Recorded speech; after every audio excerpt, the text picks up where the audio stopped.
Hakika neno la Mungu linaponya magonjwa yote, nalo linabariki. Ni kukumbushe tena, wakati huu ni wakati wa kipindi cha Majibu Yako Ni Sasa. Wakati huu ninamshukuru Mungu kwa sababu ya neema na kibali ambacho ameachilia mahali hapa na usiku wa leo, kwa sababu nimeona mambo mengi ambayo mtumishi wa Mungu amekuwa akifundisha kwa namna ajabu ambayo imetusaidia wengi, na ninaamini wewe ambaye umekuwa ukifuatilia kipindi hiki umeendelea kufaidika sana katika mambo mbalimbali ambayo tulikuwa hatuyafahamu. Pengine tulikuwa tunayafahamu lakini hatujayatilia maanani katika kuyatendea kazi. Inawezekana kabisa tulikuwa tunajua mafundisho mengine lakini hatujachukua hatua yote kufuatilia, lakini linapokuja neno kwako kwa wakati linafanyika rema kwako. Likifanyika rema kwako linatenda kazi na kukutoa mahali ulipo na kupeleka mahali pengine.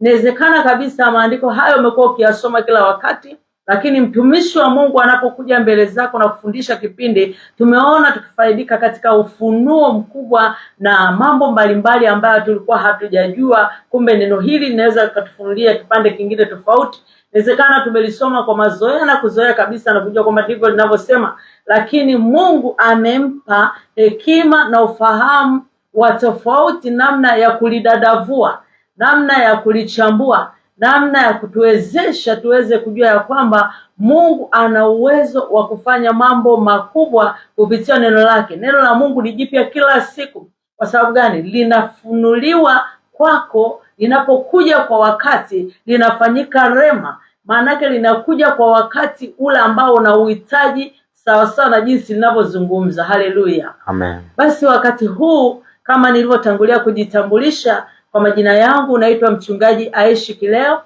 ndiye ninayekuletea kipindi cha usiku wa leo. Karibu sana tuweze kuwa pamoja. Na mimi sitaweza kwenda mbali sana kulingana na kila ambacho mtumishi wa Mungu amekuwa akilisha watu wa Mungu katika kipindi hiki. Na somo hili ambalo tunajifunza usiku wa leo, tunaendelea kujitia nguvu katika hili somo na kulirudia na kulirudia na kulirudia, ili kwamba liweze kuumbika ndani ya moyo wako, ndani ya ufahamu wako, na uweze kulitendea kazi. Ndio sababu tunafanya revision kila wakati, na kwa sababu hiyo nitapita kule kule alipofundisha mtumishi wa Mungu, ili kwamba wewe uweze kujijenga na kupokea kile ambacho Mungu anataka kwa wakati huu, na kikafanyike rema kwako na kukuzalia matunda mema kwa wakati wake. Haleluya. Amen. Basi tutaangalia somo linasema wakati wa majibu yako ni sasa. Tunaangalia somo linaangalia tumaini baada ya toba. Tumaini baada ya toba. Watu wengi tulikuwa tunajua tukishatubu,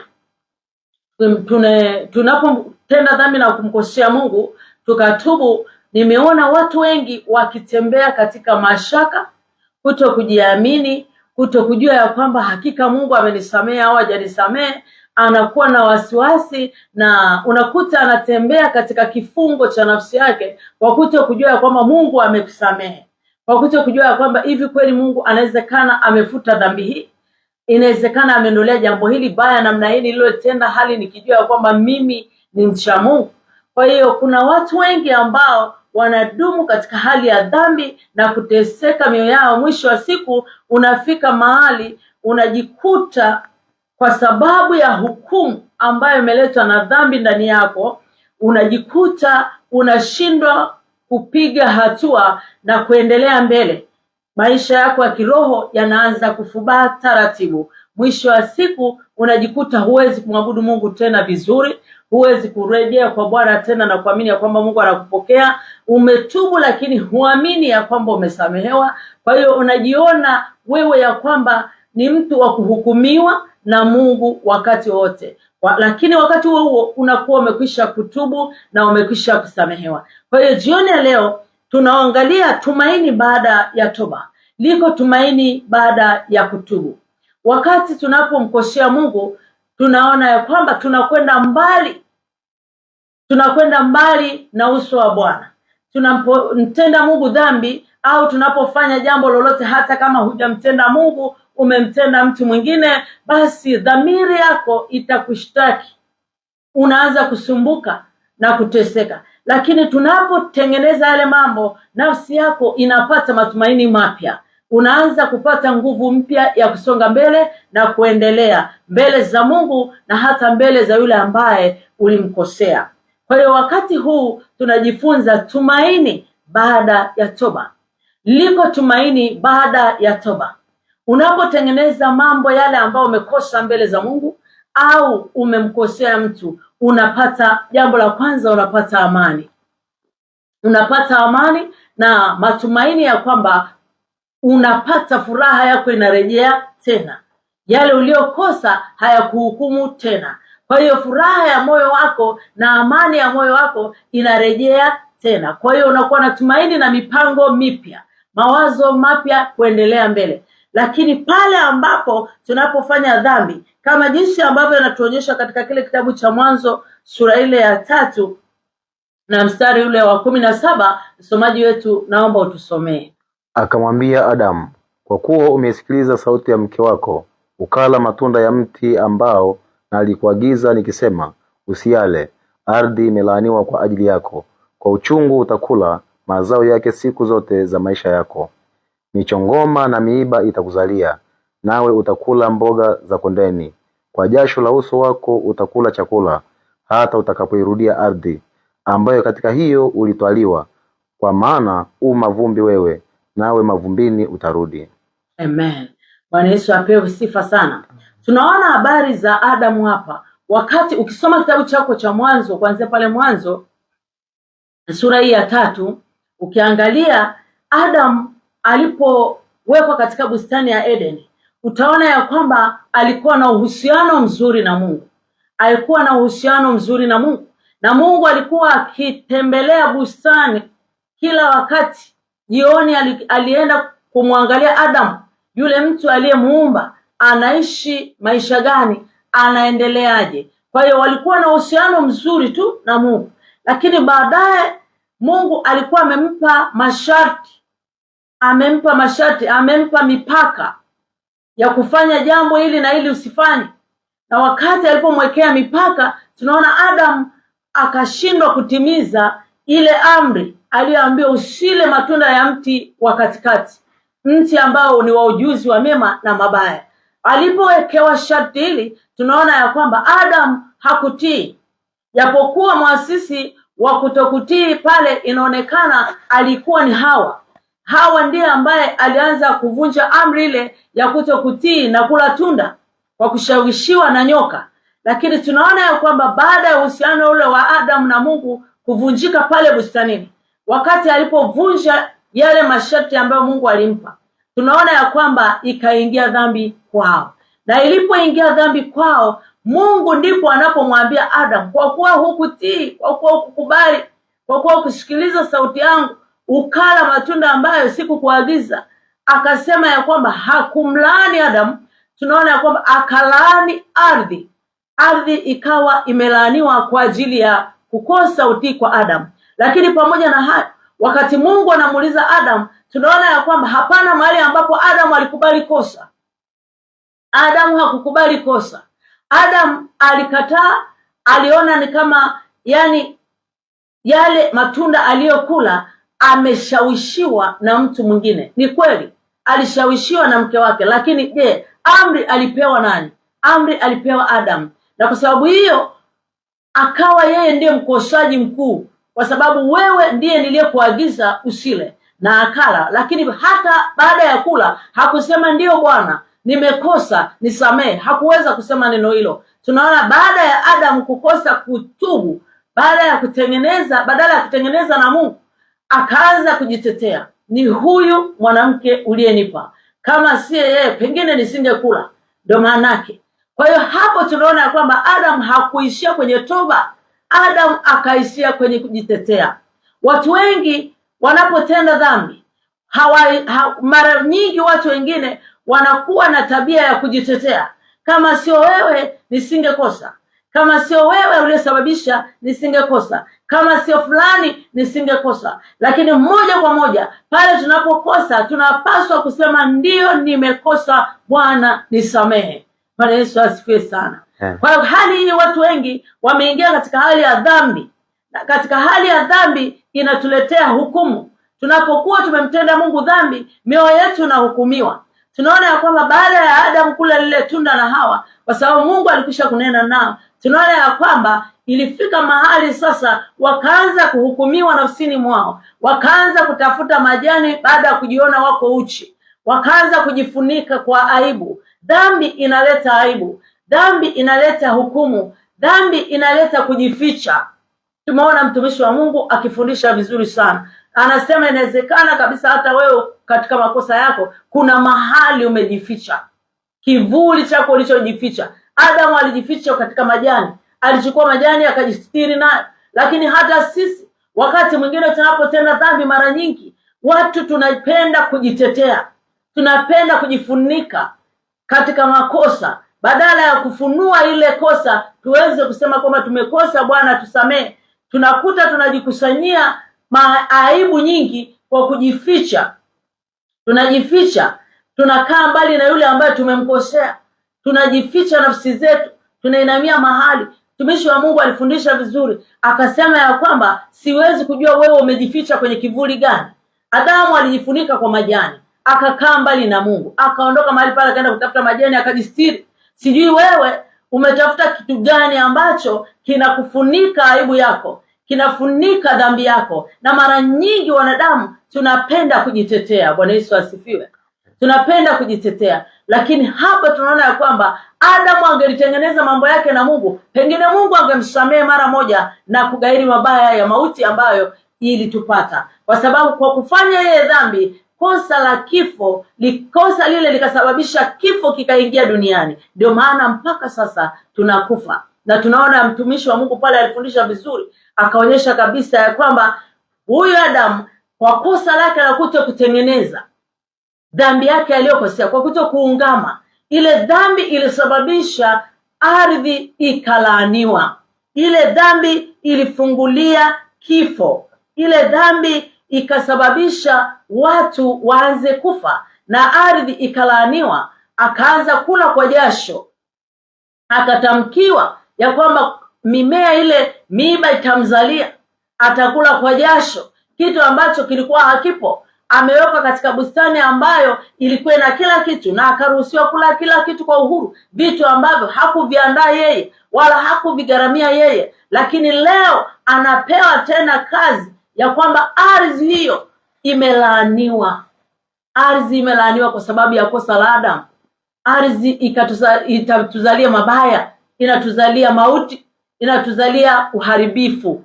Bwana Yesu apewe sifa. Amen. Na hapo kwa sababu hii tukaona ya kwamba hata Adamu alipokosa kutubu, tunaona ya kwamba mfululizo wa dhambi yake kuendelea ukaja kwa mtoto, ukaja kwa Kaini. Kaini ambaye sasa anarithi dhambi ya baba yake. Kwa nini? Adamu hakutubu, hakutengeneza, kwa sababu hakutengeneza makosa yake aliyoyafanya. Kwa kuwa hakuungama ile dhambi aliyoifanya ya kula matunda, kusema Bwana ninatubu, nisamee, nimetenda hivi na hivi. Kwa kuwa dhambi ile haikutubiwa, tunaona ile dhambi ikamrejea mwanaye, ikamjilia Kaini. Kaini naye akaja kwa kosa la wivu, naye akatenda dhambi, akatimiza uharibifu, akamuua ndugu yake, na damu ya ndugu yake ikaendelea kuwa laana katika ardhi. Bwana Yesu asifiwe sana. Amen. Kwa hiyo hii tunajifunza nini? Ukiangalia katika kile kitabu cha Kutoka sura ile ya 20 kuanzia mstari ule wa 4 na wa 5, utaona pale, hebu nisomee pale msomaji wetu. Utaona jinsi ambavyo Mungu ni mwenye wivu, anapatiliza wana uovu, kizazi cha kwanza na cha pili na cha 4 kinachomchukiza. Sasa kwa kuwa Mungu ni Mungu mwenye wivu na ameweka amri mbele zetu ya kwamba usifanye hili na hili utalifanya. Kwa hiyo yeye anapoangalia pale tunapovunja amri zake, pale tunapokosa utii wa neno lake, ndipo dhambi inapokuja kwetu na kusababishia laana vizazi vyetu wenyewe na sisi wenyewe mpaka na uzao wetu wote. Anasema yeye ni Mungu mwenye wivu katika ile Kutoka 20 Kutoka sura ile 20 na mstari ule wa 4 na wa 5. Naomba uangalie pale. Usijifanyie sanamu ya kuchonga wala mfano wa kitu chochote kilicho juu mbinguni wala kilicho juu, kilicho chini duniani, wala kilicho majini chini ya dunia. Usivisujudie wala kuvitumikia, kwa kuwa mimi Bwana Mungu wako ni Mungu mwenye wivu, na wapatiliza wana maovu ya baba zao, hata kizazi cha 3 na cha 4 cha wanichukiao. Amen. Bwana Yesu apewe sifa sana. Hapa tunamwona Mungu anatoa amri, lakini katika hii amri alitaka abudiwe yeye peke yake kama Mungu muumbaji. Lakini anasema pia tusisujudie miungu mingine wala sanamu tusichonge kwa mfano wake kumfananisha naye. Anasema kwa kuwa yeye ni Mungu mwenye wivu, anawapatiliza wana maovu ya baba zao. Maanake dhambi aliyoifanya baba yako kuanzia kizazi cha kwanza mpaka cha mwisho, bado Mungu ana uwezo wa kupatiliza maovu hayo. Ikiwa sisi tuliopo katika kizazi hiki hatutajua ya kwamba kuna mapatilizo ya wazazi, kuna mapatilizo ya mababu, kizazi cha kwanza na cha pili na cha 3 na cha 4, hatutaweza kubadilika, hatutaweza kukombolewa. Lakini kwa sababu ipo damu ya Yesu ambayo alimwaga pale msalabani ili tupate msamaha wa dhambi, ili tupate kukombolewa kutoka katika dhambi tulizozifanya kuanzia kizazi cha babu yetu na wa kwanza na wa pili na wa mwisho.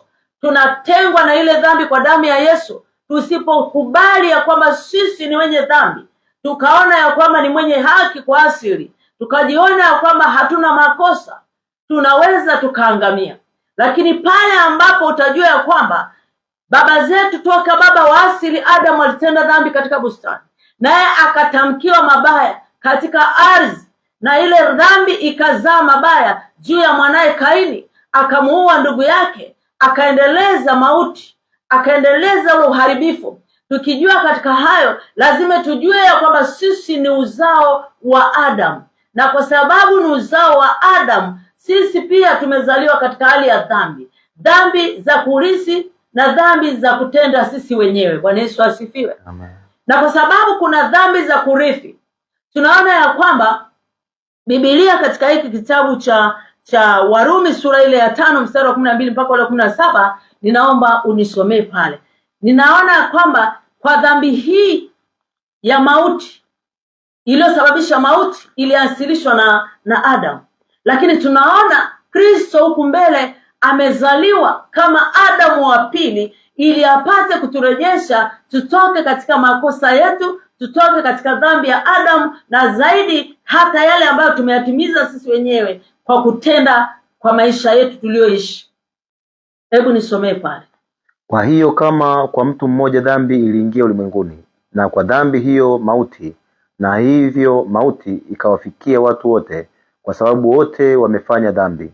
Maana kabla ya sheria dhambi ilikuwamo ulimwenguni, lakini dhambi haikuhesabiwa isipokuwa hapo sheria. Walakini mauti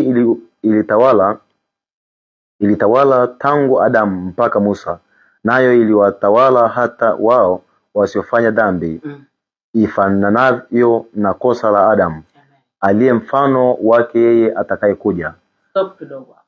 Hapa tunaambia kwamba dhambi ilikuwepo ulimwenguni kabla ya sheria, ilikuwepo. Na kwa sababu hiyo dhambi ilikuwepo ambayo ilifanywa na Adamu, na kwa sababu ilikuwepo tokea mwanzo, tunaona ya kwamba iliwapata hukumu ya ile dhambi aliyoifanya Adamu, iliwapata hasa wale ambao hawakufanya kosa lililofanana na Adamu. Kwa hiyo dhambi inapokuwepo katika kizazi, inafuatilia hata wale ambao hawajatenda dhambi inayofanana na hiyo.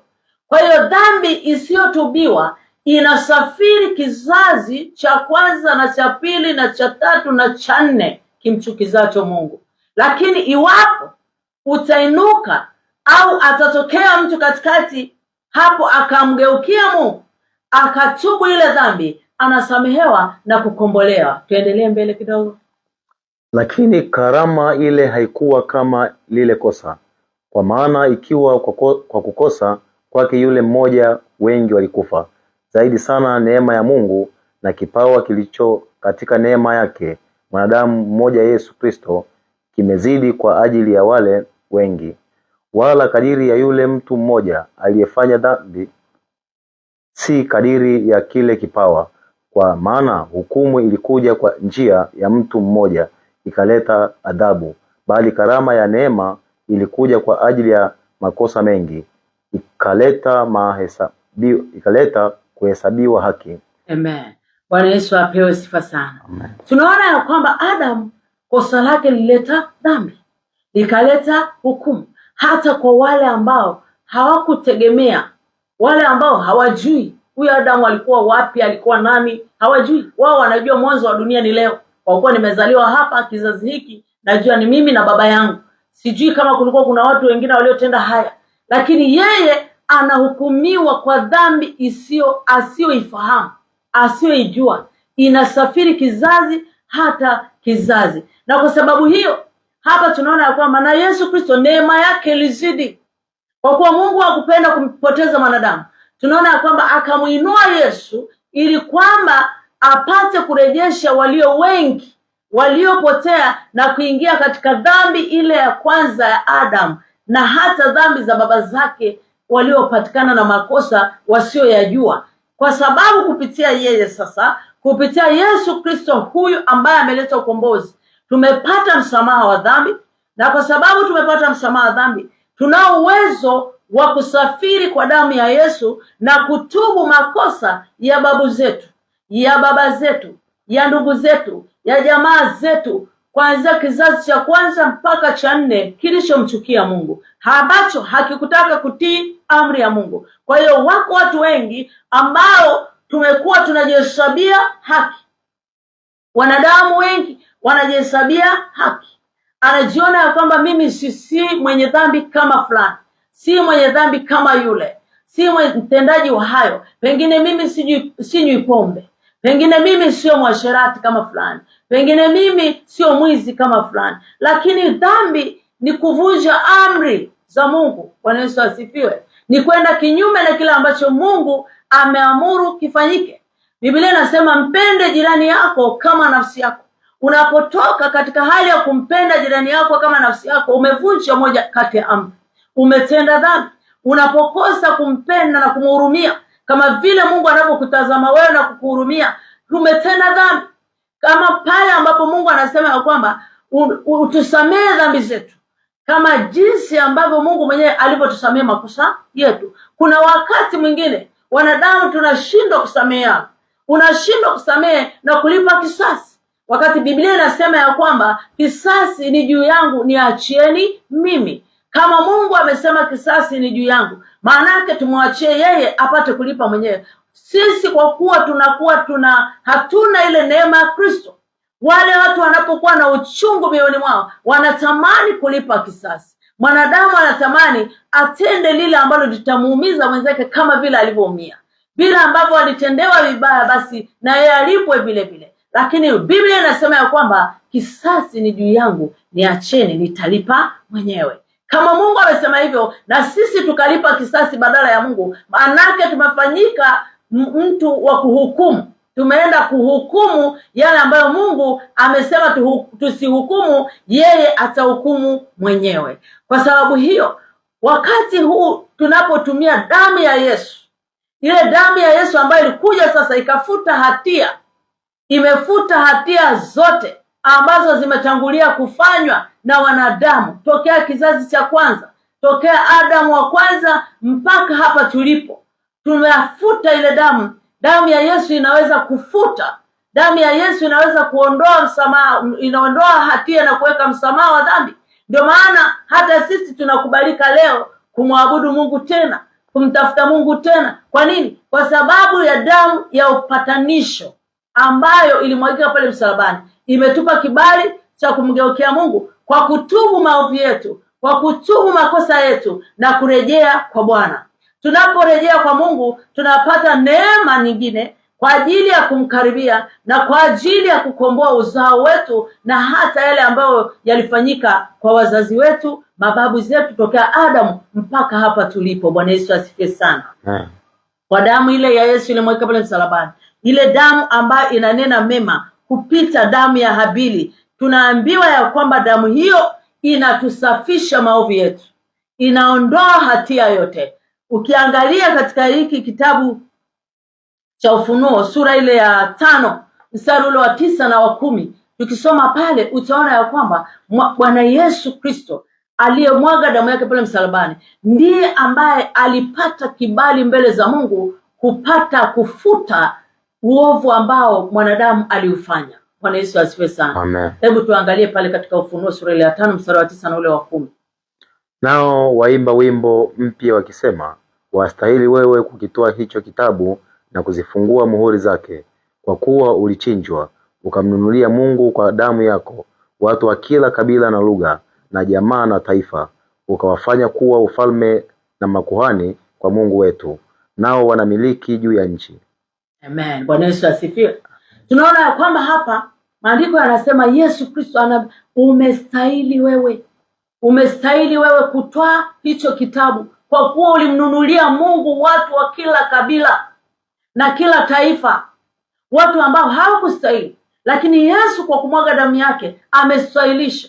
Ndio maana mimi na wewe tumekubali Kristo. Ndio maana kila mmoja ambaye ni wanadamu anaishi chini ya jua, haijalishi kabila gani, anasema watu wa kila kabila na kila taifa. Maanake watu wote ambao wanaishi chini ya jua wanatawala na kumiliki sasa, kwa kuwa damu ya Yesu ilikwisha kumwagika. Amenunua mwanadamu, ametulipia hatia, ametukomboa kwa damu yake, na sasa tumefanyika wana wa urithi wa ufalme. Bwana Yesu asifiwe sana. Kwa kuwa Mungu alimtoa Kristo, sasa hapa anasemekana amestahili kutoa hicho kitabu, kwa sababu yeye amemnunulia Mungu watu wake, watu waliokuwa wamepotea, watu ambao walifuata dhambi ya baba yao, watu ambao wamefuata maasi ya wazazi wao, watu ambao wamefuata tabia fulani za machukizo, kuabudu miungu. Huende kawa hata babu yangu mimi alikuwa anaabudu miungu, inawezekana hata babu yako alikuwa anaabudu miungu, lakini neema ya Kristo imekuangukia leo kwa kupitia damu ya Yesu. Uliposikia neno la Mungu ukajua imenipasa kumwabudu Mungu aliye hai, ukarejea ukaabudu Mungu aliye hai, sasa umepata ukombozi. Haleluya. Kwa sababu ile hatia iliyofanyika kwa babu yako alipokosa kumwabudu Mungu, wewe umefutiwa kwa damu ya Yesu. Ukiangalia vizuri katika historia na katika historia utaona ya kwamba Abraham, tunaambia ya kwamba baba yake mzee Tera alikuwa ni mtu anayeabudu miungu, lakini angalia neema ya Mungu ikamwangukia Abraham, kwa maana kwamba kulikuwa kuna uwezekano wa Mungu kulikuwa kuna uwezekano wa watu wote waliozaliwa chini ya jua tokea Adam katika kizazi kilichofuata, kulikuwa kuna uwezekano wa wao kumtii Mungu, kulikuwa kuna uwezekano wa kumwabudu, kwa sababu hata maandiko yanatuambia ya kwamba wanadamu waliopotea pasipo sheria watahukumiwa pasipo sheria, na wale ambao wamezaliwa wakati wa sheria wakapotea katika sheria, hawakutii sheria, watahukumiwa kwa sheria. Kwa sababu hiyo hata kabla ya kuwekwa sheria, kipindi cha sheria, kabla ya kuwekwa sheria wakati wa Musa, tunaona ya kwamba Abraham alimwabudu Mungu na akampendeza Mungu. Henoko alimwabudu Mungu na akampendeza Mungu. Lakini ukiangalia ndani yao, Abraham ametoka katika familia ya waabudu miungu, lakini Mungu alipojifunua kwake akamkomboa, akaweza kuwa mtu wake aliyemwabudu. Kuna uwezekano kabisa hata sisi tungeweza kuendelea kumwabudu Mungu, lakini kwa sababu ya dhambi za wazazi, dhambi za uzao wa mababu na mababu yanafuatilia katika familia, yananyakua. Pengine unasikia huyu mtoto ana tabia za babu yake, hakumkuta babu yake, lakini anazo tabia za babu yake, anafanya mambo yanayofanana na babu yake. Kwa nini? Unaweza ukajua hata tabia za mababu ambao hukuwaona kwa macho kupitia uzao ambao umezaliwa. Kwa nini? Spirit aliyokuwa nayo babu yake, pengine alikuwa na roho za kiburi, pengine alikuwa na roho tabia fulani ambazo za uasherati, pengine alikuwa, unashangaa vinakuja vinaingia katika familia, hata kama yule mtoto hapendi ile dhambi, kwa sababu iko ndani ya damu, inafuatilia katika uzao. Unakuta yule mtoto anafanya makosa ambayo hakuyapenda. Bwana Yesu asifiwe. Anafanya dhambi ambayo hakutenda. Unakuta sasa baba aliua, inawezekana hata sio baba yake, babu yake aliua, na sisi hatujui kama babu aliua. Inawezekana aliua akafanya kificho, lakini Mungu anaidhihirisha ile dhambi kwa sababu haijatubiwa. itakuja kutokea kwa mtoto. Mtoto atatimiza jambo ambalo hakutegemea. Pengine anapata hasira za dakika chache tu, akachukua kitu akampiga mtu mwingine, tayari ametimiza, kwa sababu ni patilizo la damu. Bwana Yesu asifiwe. Amen. Ni patilizo la uovu ambao haukutubiwa. Je, unaweza ukajiuliza ni tabia ngapi au ni dhambi za aina gani zimetendeka kabla ya kuzaliwa kwetu sisi ambao tuko duniani? Na wakati mwingine hata wazazi tumekuwa tukituhumu watoto kwa makosa yao, lakini hatujui ya kwamba sisi wenyewe tulifanya madhambi mangapi ya siri. Unashangaa mtoto mama yake alifanya abortion na ile dhambi ikafichika, hakuwahi kutubu, hajawahi kuiungama na kumwambia Mungu, nilitenda dhambi kwa jambo hili. Hajawahi. Na kwa sababu hiyo leo hii amekuwa mtu mzima, ameolewa, amezaa watoto, wameendelea na maisha. Unashangaa kabinti kanatokea kanakuja kanafanya abortion. Kwa nini? Kwa sababu ile dhambi ya mama yake haikutubiwa. Je, tunaweza tukajiuliza ni mambo mangapi yanatupatiliza? Ni mambo mangapi yanayotufuatilia katika maisha yetu? Mimi nilijikuta siku moja, niseme kwa mimi binafsi, mimi mwenyewe nimezaliwa na mtu wa Arusha. Asili yao wana hasira sana sana sana, na babu yangu alikuwa na sifa hiyo ya hasira. Kwa hiyo sasa hata mimi mwenyewe nilimkuta akiwa hai, na nilikuwa namuona vile anatafuta kupiga tu, kila wakati kupiga tu. Yaani wakienda ndugu zangu kwake wanaadhibiwa, wanarudi masikio yameiva, wamepigwa vibaya, kwa sababu alikuwa ni mtu wa hasira na ni lazima akuvizia akupige. Na mimi nikazaliwa katika hali hiyo. Mimi ni mtu ambaye natajwa kwa majina ya kwao. Kwa hiyo sasa siku moja nikawa najiuliza ni kwa nini. Mimi mwenyewe najiuliza, lakini sijui. Mtu akinichokoza nisingekuwa mwepesi wa kumjibu au nisingekuwa mwepesi wa kumhukumu, lakini pale ninapokasirika na kuchukua hasira, natamani nimpige mpaka damu itoke, ndipo nione amani. Nikaja Mungu akanikomboa wakati nilipomjua Kristo. Nashukuru Yesu kwa kuwa alinikomboa. Nilikuwa mtu wa kupiga mpaka nione damu ndipo nitoke nione amani.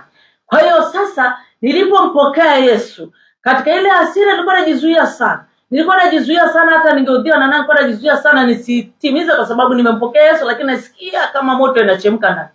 Wakati nilipokuwa naendelea katika kutafuta ni kwa nini, Mungu akaniambia umerithi hasira kutoka kwa uzao wa mama yako.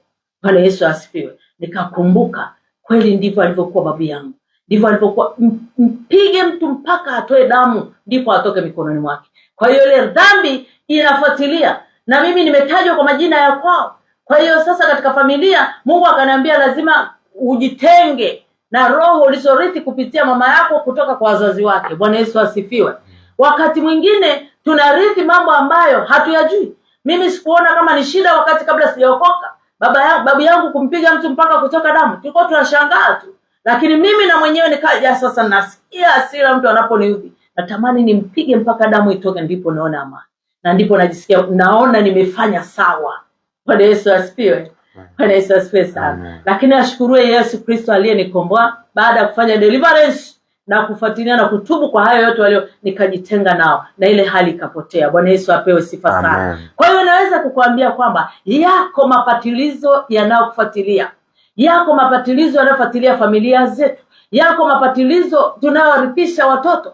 Yako mapatilizo mabaya yanayofuatilia vizazi cha kwanza na cha pili na cha tatu na cha nne, kinachomchukiza Mungu na kumkataa Mungu. Lakini unapokuja kwa Kristo, Yesu Kristo kupitia damu yake anatusamehe, anatusafisha, anatukomboa. Hebu tuangalie katika ile Warumi sura ile ya 3 mstari wa 23, anasema ya kwamba wote tumetenda dhambi na kupungukiwa na utukufu wake. Hebu tusomee pale tuangalie ni namna gani tumemtenda Mungu dhambi na kupungukiwa na utukufu wake. Kwa sababu wote wamefanya dhambi na kupungukiwa na utukufu wa Mungu. Amen. Bwana Yesu asifiwe. Amen. Tumetenda dhambi na kupungukiwa na utukufu wa Mungu. Kwa nini? Tunarithi dhambi. Dhambi za kumwaga damu, dhambi za kuiba, dhambi za kusema uongo. Tunaambiwa kwamba wakati Abraham alipoenda kwa Abimeleki, tunaambiwa Abraham kwa sababu alijua Sara ni mzuri, anajua mke wake ni mzuri, akajua wafalme ni wenye mamlaka, wangeweza kumchukua mke wake wakamuua yeye. Kwa hiyo Abraham akadanganya. Alipodanganya, tunaambiwa ya kwamba alikuwa hajamzaa Isaka, lakini alipodanganya ya kwamba Abimeleki alipomuuliza ya kwamba Sara ni nani wako, akasema ni ndugu yangu. Hakutaka kusema kama ni mkewe ili wasije wakamuua. Tena akamfundisha na Sara, akamwambia itakuwa watakapokuuliza wale watu waambia kwamba wewe ni ndugu yangu. Na tunaona ya kwamba baada ya Abrahamu kudanganya na Sara akadanganya, Abimeleki akaja akagundua kwamba huyu Sara alikuwa ni mke wa Abraham. Lakini kwa sababu hiyo, kwa nini Mungu aliingilia kati? Hakutaka Abimeleki atende dhambi ya kumchukua Sara mke wa Abraham, kwa sababu Abraham tayari ameshadanganya. Wa kwanza kudanganya pale alipozungumza ya kwamba huyu sio mke wangu. Tunaambia Isaka alikuwa hajazaliwa, na kwa sababu hajazaliwa alikuwa ndani ya viuno vyake. Kwa maana hiyo tunaona ya kwamba Mungu akajifunua kwa Abimeleki, kumuokoa Abimeleki na nyumba yake isiangamie kwa sababu ya uongo aliozungumza Abraham. Mungu akaingilia kati, akamuonya Abraham kutokumchukua Sara, akimwambia huyo ni mkewe mtu. Ndipo Abimeleki akajua kwamba mke huyu sio ndugu yake kama alivyosema. Ndipo anamuuliza, mbona umetutenda mambo yasiyotendeka kutudanganya ya kwamba Sara ni mkeo? Lakini tunaambia baada ya hapo, sijui kitu gani kiliendelea pale. Huyu Abimeleki aliporudisha Sara kwa Abraham, tunaambia ya kwamba Mungu akaondoa ule uovu ambao ulikuwa ameuachilia juu ya nyumba ya Abimeleki. Kwa sababu gani? Hakutaka Abimeleki autimize. Na japo alikuwa hajautimiza, tayari walikuwa wameshalaaniwa. Wengine walishafungwa tumbo, wakawa na dhambi ile, wakawa na shida aliyokuwa nayo Sara, wamekuwa tasa. Tayari akasema ukichukua huyo mtu ujue utakufa wewe na watu wako. Lakini pamoja na Sara pia aliyefungwa tumbo, hao watu wameshafungwa tumbo sawa sawa na jinsi ambavyo Sara alikuwa tasa. Kwa hiyo wameshapigwa na utasa, wameshapigwa na mauti hata kabla hawajatenda ile dhambi. Lakini tunaona ya kwamba baada ya hapo Isaka akazaliwa. Isaka alipozaliwa akaja akazungumza uongo kwa Rebeka mke wake pia, naye akasema dhambi ile ile kwa Abimeleki, akasema ya kwamba huyu mke sio wangu, huyu ni ndugu yangu. Vile vile alipodanganya baba yake akiwa tumboni, na yeye tunaona anazaliwa anadanganya tena. Bwana Yesu asifiwe sana. Anadanganya dhambi ile ile, kosa lile lile, na tunaona katika jambo lile lile hata Rebeka naye akafungwa tumbo. Alikuwa naye ni tasa kwa muda wa miaka 20, tunaambiwa. Isaka akaomba na Mungu akamfungua, lakini tunaona ile dhambi haikutubiwa. Bwana Yesu asifiwe. Nataka nikuonyesha kwamba dhambi inafuata uzao wa kizazi cha kwanza na cha pili na cha nne kinachomchukiza Mungu. Hapa tunaona Isaka naye akadanganya. Isaka alipodanganya, tunaambia kwamba mpaka Abimeleki alipomuona akicheza na huyo mke wake. Alipokuwa anacheza na mkewe, ndipo akamwambia haikosi Isaac, huyu ni mkeo. Kwa nini ulitudanganya? Lakini tunaambia kwamba pale hatuoni mahali ambapo Isaka alitubu ile dhambi. Haionekani mahali ambapo alitengeneza ile jambo. Hii dhambi ikaondoka na Isaka ikaenda kwa Yakobo. Yakobo naye akamdanganya baba yake. Akamwambia kwamba mimi ni nani? Esau. Nimekuja nikutolea nikupe chakula kile nilichokuwa umeniagiza ili upate kunibariki. Akachukua baraka wa ndugu yake kwa sababu ya dhambi ya uongo ambayo amerithi kutoka kwa baba yake Abraham. Bwana Yesu asifiwe. Amen. Kwa maana kwamba kuna mapatilizo ya uovu. Dhambi zinasafiri kizazi cha kwanza na cha pili na cha tatu na cha nne kinachomchukiza Mungu. Tunaona ya kwamba Yakobo alipomdanganya, kilichomkomboa Yakobo ni pale alipokutana na malaika. Na kwa sababu alikuwa ni mtu wa agano, Mungu akamkomboa, akambadilisha jina, kwa sababu jina Yakobo ni udanganyifu. Na kwa sababu hiyo lile jina likawa linazaa sawa sawa na jinsi lilivyo.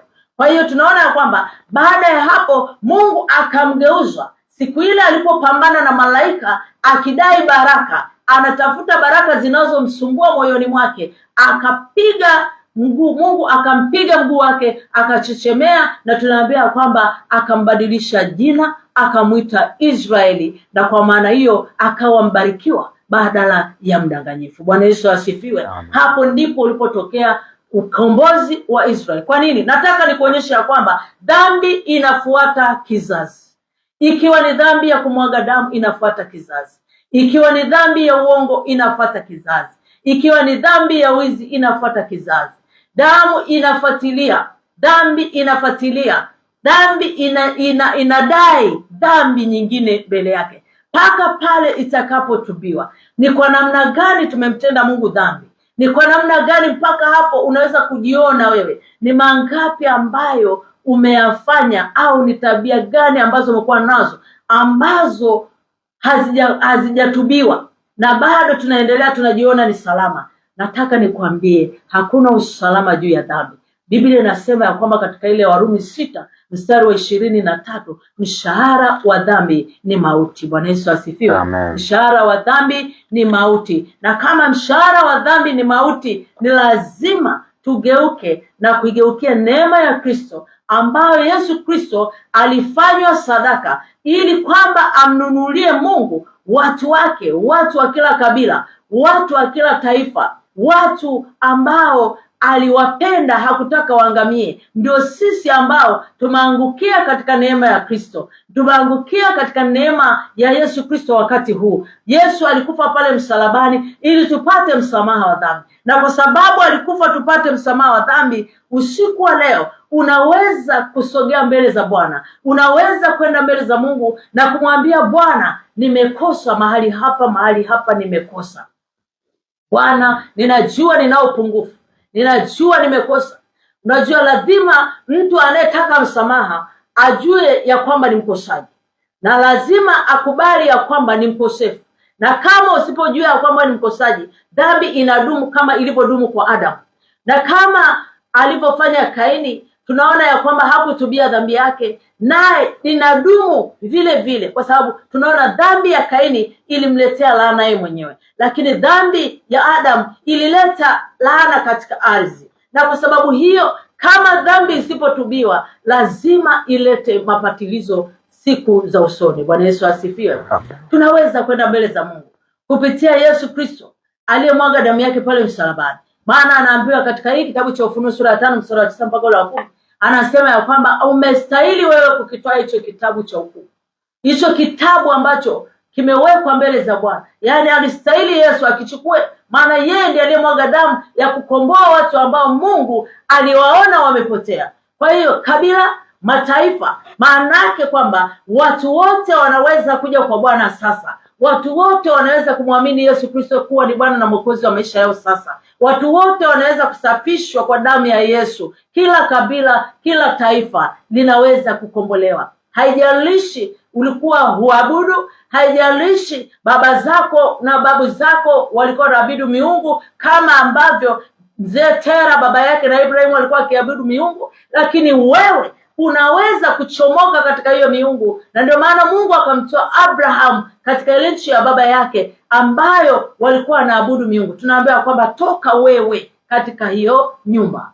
toka. Maanake Mungu amekusudia mema juu yako, Mungu amekusudia baraka juu yako, lakini ili ubarikiwe na ili hayo mema aliyokukusudia ya kupate, ni lazima utoke katika hali ya familia, utoke katika hali ya dini, ya udini. Wengine wanasema mimi siwezi kutoka kwa sababu ni dini ya baba yangu, ni dini ya mama yangu. Haikumsaidia baba yako, haikumsaidia mama yako, kwa sababu hawakumjua Kristo kuwa ni Bwana na Mwokozi wa maisha yao.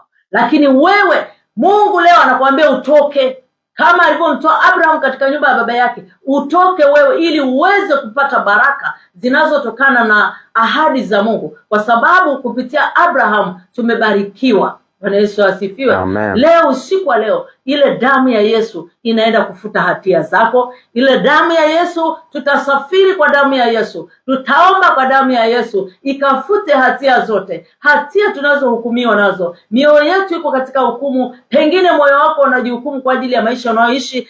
Rudi, nenda mbele za Bwana. Unapotubu, Mungu anakusamehe. Ukitubu na kusamehewa, sasa unaweza kusafiri kwa damu ya Yesu kufuta yale mabaya yanayokufuatilia katika kizazi chako, yale mabaya yanayofuatilia watoto wako. Mkini tulikuwa tujui kama sisi wenyewe japo tumeokoka, kuna makosa ambayo yangefuatilia watoto wetu kwa sababu hayajatubiwa. Inawezekana tulikuwa hatujui. Inawezekana hata wewe ninayezungumza naye ulikuwa ujui Inawezekana kabisa, lakini leo umejua ya kwamba dhambi inafuatilia. Dhambi, Mungu anapatiliza uovu katika vizazi vimchukizacho, kizazi kimchukizacho, kizazi kisichomuogopa, kizazi kisichomuona Mungu kama yeye ndiye anayestahili kuabudiwa. Hiyo ni dhambi. Babu zetu wametambikia miungu, wameabudu miungu, wametambikia, wameabudu ibada hizo, wamefanya ibada za namna hiyo, wametoa matambiko, wamemimina damu za wanyama makaburini, kuwakabidhi watoto, kukabidhi familia. Spirits zilizokuwa ndani yao zimeingia ndani yetu, zinatutesa, zimezuia. Nchi imelaaniwa kwa sababu ya damu zilizomwagwa mle. Nchi imemimina damu. Inapokaa katika ardhi, inatia ardhi unajisi. Kwa hiyo sasa zile damu zilitolewa kwa nia gani? Anatoa tambiko kukabidhi kwa miungu. Hilo ni chukizo. Bwana atusamehe. Bwana Yesu atusaidie. Amen. Wakati huu tunapoenda kuomba, tunaweza kwenda mbele za Mungu. Ingia kwenye toba ambayo Bwana Yesu anakupa msamaha. Ukiisha kuingia kwenye toba, Bwana ataenda kukupa msamaha wa dhambi, na wewe unakuwa ni mwenye haki kwenda kuchukua damu ya Yesu, kuitumia kwa ajili ya kufuta na kuharibu vyote vilivyoharibiwa katika familia kupitia mapatilizo ya dhambi. Basi wakati huu, kabla hatujaingia katika maombi dakika chache, ningemwomba msomaji wetu atutajie namba yetu ya sadaka. Katika maombi haya tuna sadaka, na sadaka yako unapoitoa, Mungu ataangalia sadaka yako ambayo umepanda kama mbegu kwa maombi yako naomba, na Bwana ataenda kuhusika juu ya hitaji lako. Basi tusomee namba ya Lipa na ya Tigo tuweze msikilizaji wetu aweze kutoa sadaka yake. Amen. Lipa kwa namba Voda ni 51 35 05 85 na jina litatoka Uzima Katika Neno, na namba ya Yasi ambayo zamani ni Tigo ni 0714787834, jina Moses Kingu. Tunasikia namba ambazo tunaweza tukatuma sadaka zetu wakati huu tunapokwenda kumkaribia Bwana. Unapopatanisha sadaka yako na maombi haya, Mungu ataenda kuonekania. Jambo la kwanza, tunaingia katika toba. Wakati tunapoingia katika toba, tubu kwa ajili ya dhambi ulizozifanya wewe mwenyewe kwa kujua ama kwa kutokujua. Tubu kwa ajili ya dhambi ambazo zimefanywa na wazazi, dhambi ambazo zimefanywa na mababu, dhambi ambazo zimefanywa katika nchi, dhambi ambazo zimefanyika kwa taifa. Tubu, Mungu atatusamehe na tutasafiri kwa damu ya Yesu, tutaifuta na ile hatia itaondolewa kabisa, nasi tutakuwa ni wabarikiwa sawa sawa na Abraham na warithi katika ufalme wake. Twende mbele za Bwana. Baba, katika jina la Yesu, Mungu mtakatifu na Mungu lejo, tunakushukuru Bwana, tunasema asante Jehova. Asante kwa ajili ya neno lako ambalo Mungu tumejifunza usiku wa leo.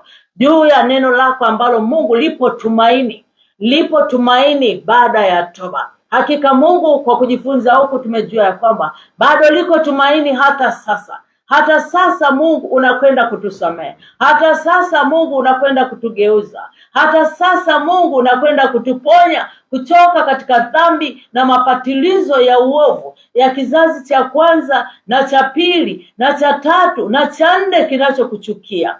Bwana, wakati una majira haya, ninamsogeza msikilizaji wako Bwana apate kusikia neno hili. Mungu, usiku wa leo ukaonekane ukisamehe, ukaonekane ukirehemu, ukaonekane kutusafisha maovu ambayo tumerithi toka kwa mababu zetu, maovu ambayo tumerithi toka kwa mababa zetu, dhambi ambazo tumerithi kutoka katika matumbo ya wazazi wetu. Tumekuwa connected na maovu, tumekuwa connected na tabia zisizofaa, tumekuwa connected na tabia za miungu iliyoachiliwa na kutambikiwa na kukabidhiwa humo. Tumekuwa waovu, tumekuwa wauaji sawa sawa na mababu zetu, tumekuwa watendaji ukahaba na uasherati sawa sawa na Bwana. Tumekutenda dhambi na kukuchukiza. Matokeo yake Bwana, ulimwengu tunaoishi leo umekuwa ni ulimwengu wa mapatilizo ya uovu. Umekuwa ni ulimwengu ambao Bwana unapatiliza mabaya. Mungu wetu na Baba yetu, tunasi rehema zako Bwana. Wakati una majira Bwana, ninasogea mbele zako Mungu wa majeshi, nikiomba rehema zako zilizoko. Naomba rehema zako Bwana kwa ajili ya dhambi, kwa ajili ya maovu kwa ajili ya maasi tuliorithi kutoka kwa uzao wa baba zetu, tuliorithi Bwana kwa dhambi zile zilizotendeka hali Mungu tulikuwa hatujui, dhambi zile zilizotendeka tokea kizazi cha kwanza na cha pili na cha tatu na cha nne kilichokuchukia. Baba, ninatubu kwa ajili hiyo. Ninatubu kwa ajili ya maovu hayo, ninatubu kwa ajili ya dhambi hizo. Baba, tumetenda maovu, tumekutenda dhambi, tumekuwa walipa visasi, tumemwaga damu za aina tofauti za wanyama na za watu, tumemimina Bwana, ardhi imelaaniwa, imenajisika kwa sababu ya uovu tuliotenda sisi na uovu uliotokana na kurithi kwa baba zetu. Baba, ninasogea mbele zako usiku wa leo nikiomba rehema zako Bwana, ukatusamehe makosa yetu Bwana, ukatuondolee mapatilizo ya uovu katika makosa yale ambayo yalitendeka Bwana, kupitia baba zetu, kupitia mababu zetu, kupitia jamaa zetu, kupitia ndugu zetu. Baba, ukatusamehe makosa yetu, ukasamehe kwa ajili ya damu zilizomwagika kwa mimba kutolewa, damu zilizomwagika kuwaua kwa mikono yetu. Baba, tusamehe kwa ajili ya makosa, tusamehe kwa ajili ya dhambi za uongo, tusamehe Bwana kwa ajili ya dhambi za uovu wa uongo ambao tumerithi toka katika matumbo ya mama zetu na baba zetu. Mungu wa Israeli, ukaturehemu usiku wa leo, ukatusamehe Bwana. Samehe watoto wako wa kike kwa wa kiume, samehe Bwana, ukasamehe kwa ajili ya dhambi zinazoleta mapatilizo Bwana, ukatusafishe kwa damu yako Yesu, ukasamehe kwa ajili ya roho za mauaji, ukasamehe kwa ajili ya roho za uongo, ukasamehe kwa ajili ya roho za wizi, ukasamehe kwa ajili ya roho za uasherati, ukasamehe kwa ajili ya roho zilizosababisha matatizo makubwa katika maisha yetu, kutambikia miungu, kuabudu katika miungu, kwenda kwa waganga kupiga ramli na kukuchukiza. Baba, tunasogea mbele zako usiku wa leo, ukatuhurumie na kuturehemu, ukasamehe watoto wako Bwana, samehe watoto wako wa kiume kwa wa kike, samehe kwa ajili ya nchi ambayo imepokea mapatilizo, kwa ajili ya nchi ambayo imelaaniwa kwa sababu ya damu za watu wako zisizo na hatia. Bwana, samehe kwa ajili ya ardhi ambayo inalia mbele zako kwa sababu ya damu za watu wako. Bwana, ukatusamehe. Wakati mwingine Bwana tumetenda dhambi na kuficha, wakati mwingine Bwana tumeficha kama vile alivyotenda dhambi mtumishi wako Daudi. Ukasema Bwana, kwa sababu umetenda kwa siri, nitatenda kwa wazi mbele ya Israeli jua likiwaka mchana. Baba, katika jina la Yesu tunaomba rehema zako, usituachilie katika hayo mapatilizo, ukasamehe kwa ajili ya watoto wako wa kike kwa wa kiume, wadogo kwa wakubwa. Baba, ukasamehe ule uovu, ukasamehe uovu unaofuatilia maisha yao, ukasamehe Baba maovu yanayofuatilia maisha yetu, ukasamehe Bwana. Wakati mwingine ardhi imekosa kutuzalia mema kwa sababu ya laana ambazo tumetenda kwa siri na kwa wazi. Bwana, tumeshindwa kusogea mbele zako na kukubali ukosa letu na kutubu. Bwana, wakati una majira haya tunaomba rehema zako Bwana, tunaomba rehema zako Jehova, ukasamehe kwa ajili ya yale tuliyotenda kwa wazi na kwa siri, kwa kificho.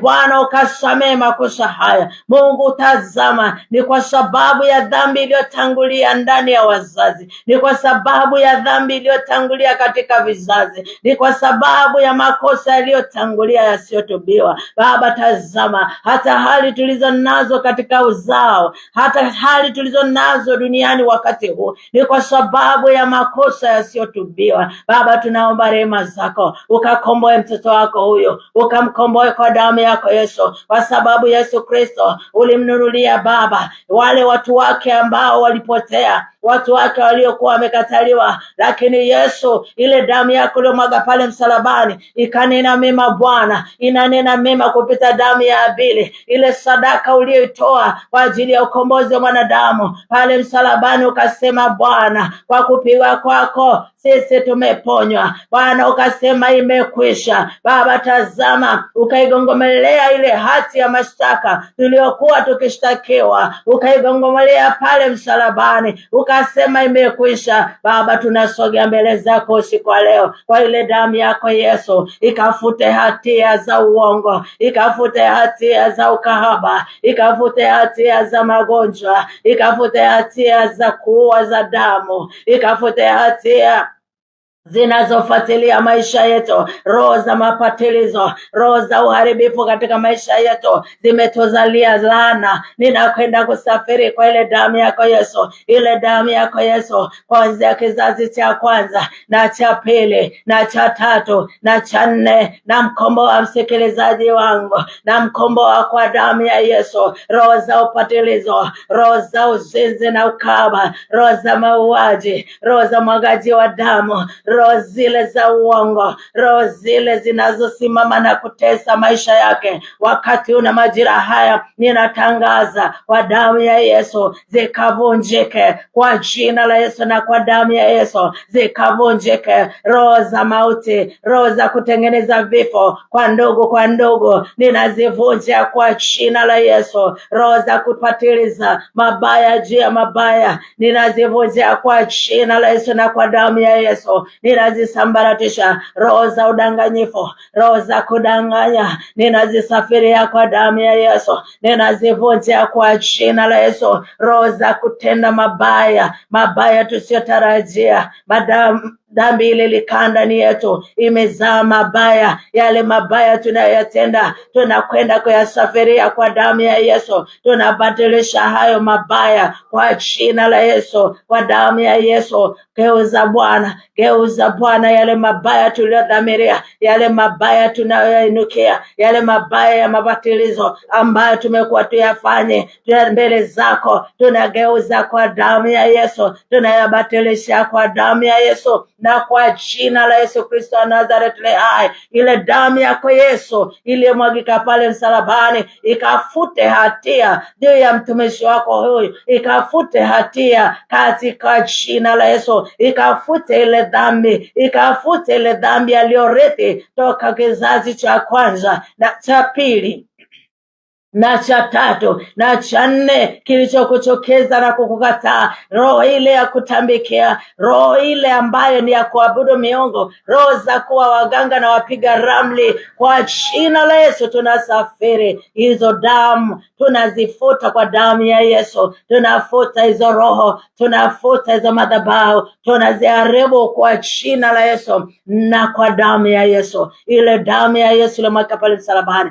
iliyonena mema Bwana, ukasema imekwisha. Na hata sasa kwa kupigwa kwake sisi tumeponywa, kwa damu yako Yesu umetununua. Usiku wa leo sikilizaji wangu, damu yako Yesu imemnunua. Ninatangaza uhuru kwa damu ya Yesu, uzima kwa damu ya Yesu, ushindi kwa damu ya Yesu. Ninaomba haya katika jina la Yesu, ninaomba na kuamini, amen. Asante sana. Ninashukuru kwa ajili yako msikilizaji ambaye tumefuatana pamoja, na mpaka hapo umepata kujua kwamba liko tumaini baada ya toba. Kwa maana hiyo usivunjike moyo, endelea kulitia jina la Bwana, endelea kuungama mbele za Mungu, endelea kutaja kuanzia kizazi cha kwanza na cha pili hata cha nne kimtukizacho Bwana. Mungu atakupatia ukombozi mkamilifu na familia yako, na Bwana aonekane juu ya maisha yako, na akubariki sana hata tutakapokutana tena katika kipindi kingine cha Wakati wa Majibu Yako ni Sasa. Mungu akubariki sana. Amen.